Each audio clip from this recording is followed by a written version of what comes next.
দেখুন আমটাকে তেলে কষিয়ে নিয়েছি, এটা আম তেল বানাবো। হলুদ দিয়ে দিচ্ছি,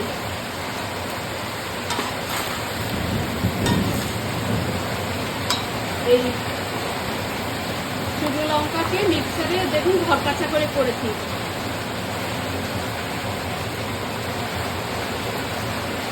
লবণ দিচ্ছি,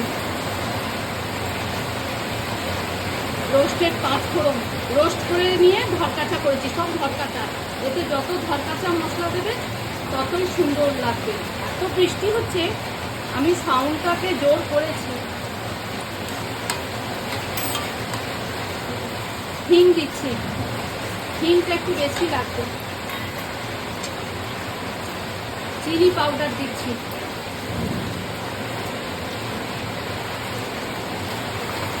এবারে এই শুকনো লঙ্কাগুলো দেবো।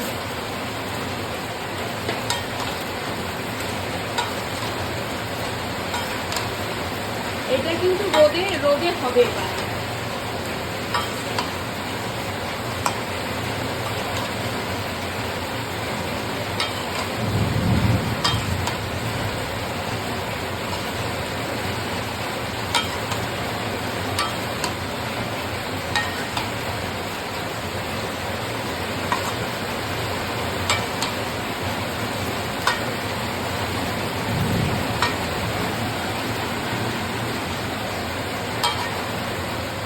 ওপর থেকে আরেকটু চিনি দিয়ে দিই, খেতে ভালো লাগে, টক ঝাল মিষ্টি হবে।